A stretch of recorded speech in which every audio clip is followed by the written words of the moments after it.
जब आपको ये सोच, ये फील आए कि यार this is the time to give up, ये बस अब हार चुका हूं, निराश हो चुका हूं, छोड़ दूंगा, उस समय परमेश्वर कहता है गहराई में चल। खुदावंद हमें कहां लेके जाना चाहता है? गहराई। ये जो गहराई है इसको समझना बड़ा जरूरी है। परमेश्वर हमारे जीवन में गहराई में हमें उतारना चाहता है। कहां उतारना चाहता है? गहराई में। आपको एक बात बताता हूं, एक तरफ पत्थर है, एक तरफ कोयला, एक तरफ हीरा। पत्थर, कोयला, हीरा, कौन महंगा है सबसे? हीरा। आपको पता है हीरा बनता कैसे? हीरा कैसे निर्मित होता है, हीरा बनता कैसे, इसकी प्रक्रिया, इसका प्रोसेस क्या है, कैसे हीरा बनता है?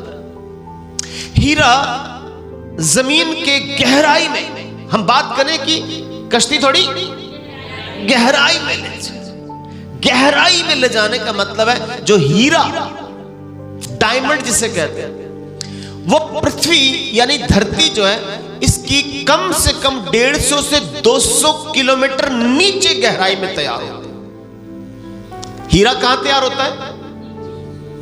धरती की, जमीन की लगभग 150 से 200 किलोमीटर बोल रहा हूं, मीटर नहीं बोल रहा हूं, 150 से लेकर 200 किलोमीटर नीचे गहराई में हीरा तैयार होता है। और सिर्फ गहराई काफी नहीं है, वहां पर टेम्परेचर, वहां पर उसको गर्मी भी चाहिए। कितनी? 1000 से लेकर 1200 डिग्री सेल्सियस। कितनी गर्मी चाहिए? 1000 से लेकर 1200 डिग्री सेल्सियस। हमें यहां पर 45 डिग्री टेम्परेचर मिलता है तो हम झुलसने लगते हैं, गर्मी लगती है। लेकिन एक हीरे को कितनी, अभी वो हीरा हीरा नहीं बना, सबसे पहले वो एक पाउडर बनता है जिसे कार्बन कहते हैं। क्या होता है? पाउडर,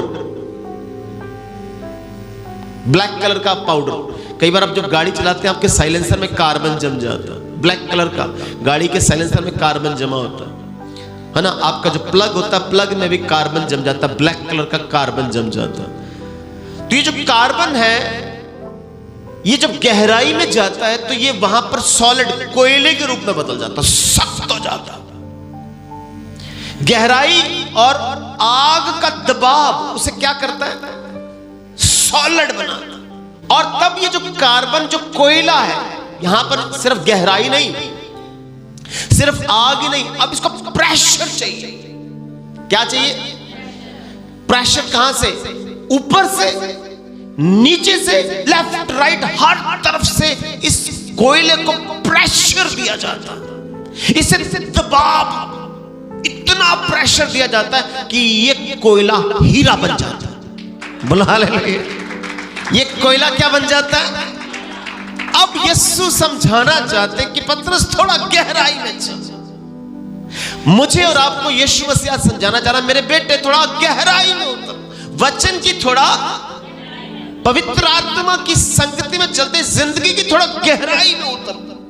थोड़ा जब गहराई में उतरेगा, थोड़ा डाउन जाएगा, तो होने वाला क्या है? थोड़ी अग्नि, थोड़ा संघर्ष, थोड़ा चैलेंज, थोड़ा विरोध, ये चीजें सहनी पड़ेंगी तुझे। चारों तरफ से होगा। एक बंदा आपका विरोध नहीं करेगा, कई बंदे विरोध करेंगे आपका। यहां से भी विरोध, यहां से विरोध, ऊपर से भी, नीचे से भी, हर तरफ से आपको प्रेशर दिया जा रहा है। अगर तो आप हीरे बनने वाले तो आप उस प्रेशर का सामना करेंगे, और अगर आप हीरा नहीं बन पाए, उस प्रेशर को बर्दाश्त नहीं किया, तो आप हीरे की जगह कचरा बन जाते हैं। खुदावंद मुझे और आपको आज इसी सिचुएशन में लाना चाहता है। पतरस की कश्ती में पहुंचने का यीशु का मतलब, पतरस तुझे हीरा बनाना चाहता हूं। पतरस थोड़ा गहराई में चल। जितनी गहराई में फाउंडेशन होगी, जितनी गहरी फाउंडेशन होगी, बिल्डिंग उतनी ऊंची उठाई जा सकती है। तो मुझे और आपको, हर इंसान को यीशु मसीह आज ये समझाना चाहता है कि मेरे बेटे, मेरी बेटी, थोड़ा अपनी जिंदगी की कश्ती, अपने कारोबार की कश्ती, अपने सोच, मन, विचारों की कश्ती, अपनी जिंदगी की कश्ती कहां लेकर जा? थोड़ा गहराई में। बोलो हालेलुया। अभी थोड़े दिन पहले एक लड़की जिसका नाम था जेमिमा रॉड्रिक्स, जेमिमा रॉड्रिक्स हमारे इंडियन विमेन क्रिकेट टीम में एक क्रिश्चियन लड़के, एक मसीही लड़के। सोचो जरा, इससे पहले कि वो इंडिया टीम में आज इस वर्ल्ड कप को जीत पाती है पूरी टीम, इस टीम में एक लड़की है जो विश्वासी है, जो यीशु पर विश्वास करने वाली है, उसकी आराधना, उसकी स्तुति, उसकी महिमा करने वाली लड़की है। और एक टाइम उसका मेंटल स्टेटस, उसका माइंड संतुलन में नहीं था, डिस्टर्ब लड़की थी, परिवार में बहुत टेंशन, उसके डैडी पर धर्म परिवर्तन का आरोप, उनका जिम बंद कर दिया गया, बहुत चैलेंजेस, गहराई में खुदा ले गया, इतना प्रेशर, इतना तंग किया गया, उसकी फैमिली को उसे तंग किया गया, प्रेशर। लेकिन खुदा के दासों की प्रार्थनाओं के साथ, उसकी अपनी विश्वास की सामर्थ्य के साथ, प्रभु यीशु की अगुवाई में, लोगों को चाहे ना लगे, बट उस टीम में यीशु था, उस कश्ती में यीशु था, तभी जीत पॉसिबल थी। बोलो हालेलुया। जीत पॉसिबल तभी थी अगर Jesus was there, Jesus was there, यीशु ही था वहां पर। तभी ये 7 साल बाद ऑस्ट्रेलिया किसी को वर्ल्ड कप जीतने नहीं देती, 7 साल से ऑस्ट्रेलिया जीत रही, उन्हें ऑस्ट्रेलिया को वर्ल्ड कप में हराया। कितनी बड़ी टेस्टमनी यीशु ने बना दी। बट क्या कि आपको टेंशन में लेके जाएगा, कहां लेकर जाएगा? परमेश्वर टेंशन में, दबाव में, प्रेशर में, हीरा बनने के लिए, चमकने के लिए। अब देखो हीरा, अब मैंने आपको बताया हीरा कितने किलोमीटर, 150 से, तो भाई जब नीचे हीरा बन गया, हीरा आएगा कैसे ऊपर? हीरा बाहर कैसे आता है, लोगों तक कैसे पहुंचता है? तब ज्वालामुखी फूटता है, तब वोल्केनो इरप्शन होता है। जब हीरे नीचे क्या हो गए, तैयार हो गए, बन गए, अब इस हीरे को तोड़ नहीं सकता, कोई आग नहीं तोड़ सकती, कोई दबाव नहीं तोड़ सकता। अब ये उस अल्टीमेट फॉर्म में आ गया कि अब इसे तोड़ा, अब ये प्रकट होगा। यीशु भी सेम, उसे मारा गया, कुचला गया, नीचे, इतना मतलब अधोलोक तक चला गया, इतने डाउन, इतने प्रेशर में चला गया, यीशु जी उठा, हीरा बन के निकल आया। बोला हालेलुया। यीशु हीरा बनकर बाहर आया।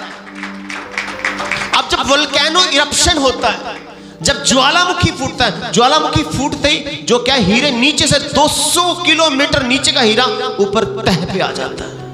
बोलो हालेलुया। जब जिस दबाव में आपने दर्द सा, तकलीफ सही, चैलेंज, विरोध सा है, वो तो दुनिया नहीं देख रही, आपकी सक्सेस दुनिया देखेगी, आपकी वैल्यू तब पता चलेगी। बोलो हालेलुया। आपकी वैल्यू यीशु बढ़ा देना चाहता है। पतरस की वैल्यू बढ़ाना चाहता था, पतरस को बताना चाहता, पतरस ठीक है मैं जानता हूं तुझे आज निराशा है कि यार मैं हमेशा यही मछली पकड़ता रहूंगा, मेहनत करता हूं, कुछ नहीं मिलता। अल्टीमेट उसने पतरस को मनुष्य पकड़ने वाला बनाना था। बोलो हालेलुया। उसने मछली नहीं पकड़ेगा, ये तेरा अल्टीमेट काम नहीं है, ये काम के लिए तुझे चुना नहीं है, तुझे मनुष्य पकड़ने के लिए, इंसानों को मेरे राज्य के सुसमाचार के लिए तैयार करने के लिए मैंने पकड़ा है। बोलो हालेलुया। तो हीरा ज्वालामुखी के साथ, इसका मतलब आप हीरे बन चुके हैं, अब बाहर निकलना, तो एक बड़ा ब्रेक थ्रू मिलेगा आपको, और बड़ा झटका मिलेगा आपको, बाहर निकालकर खुदा निकालकर खड़ा कर देगा आपको। बोलो हालेलुया। तब हीरा बाहर, जब पृथ्वी की सतह पर आता है, तब हीरा खोजने वाले जाते हैं, हीरे के परखने वाले। हर आदमी को नहीं पता चलता है, पत्थर और हीरे में हर बंदे को पता नहीं चलता है, सिर्फ जौहरी उसकी परख करते हैं, जो अनुभव रखते हैं, एक्सपीरियंस रखते हैं, तजुर्बा रखते हैं, पत्थर चलता है ये पत्थर तो कुछ अलग है, ये शालीमार का हीरा, ये सबसे महंगा हीरा, सबसे जबरदस्त जो महंगा हीरा होगा वो सबसे गहराई में जाएगा, सबसे ज्यादा दबाव को बर्दाश्त करेगा, सबसे ज्यादा विरोध बर्दाश्त करेगा, प्रेशर बर्दाश्त करके वो हीरे की तरह चमकेगा। आज जेमिमा रॉड्रिक्स लड़की, आज पूरी दुनिया उसकी तारीफ कर रही है, लेकिन उसका स्ट्रगल किसी ने नहीं देखा, उसकी फैमिली का स्ट्रगल कोई नहीं देख रहा, उसका दबाव, उसका प्रेशर, उसकी गर्मी, उसका चैलेंज, उसकी मेहनत, उसका संघर्ष कोई नहीं देख रहा। आज सभी देख रहे हैं 27 रन बनाए, सेंचुरी मार ली, नहीं, यीशु मसीह आपको गहराई में ले जाकर आपको ऊंचाई तक पहुंचाने की ताकत रखता है। बोलो हालेलुया। आपको पता है हीरा बनने का प्रोसेस कहां से शुरू होता है? नीचे से नहीं, ऊपर से ही शुरू होता है। हीरा बनने का प्रोसेस कहां शुरू होता है? धूल, मिट्टी, कण, वो धीरे धीरे धीरे धीरे धीरे नीचे जाता है। धूल, मिट्टी के कण ऊपर से नीचे जाते और एक दिन नीचे से ऊपर हीरा बनकर लौटते हैं। हालेलुया। आपको लोग ऊपर से नीचे खींचेंगे। प्रोसेस कहां से शुरू हुआ? ऊपर से नीचे, फिर नीचे से ऊपर। खुदा आपको एक नई सामर्थ के साथ हीरा बनाकर लाएगा। पहले मिट्टी की कोई वैल्यू नहीं है, लेकिन जब हीरा बाहर आया सबसे ज्यादा कीमत है उसकी, सबसे ज्यादा वैल्यू है उसकी, और हम नहीं समझ पा रहे इस चीज को। बोलो हालेलुया।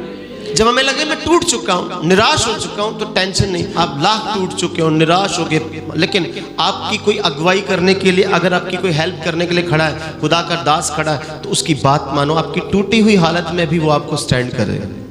बोलो हालेलुया।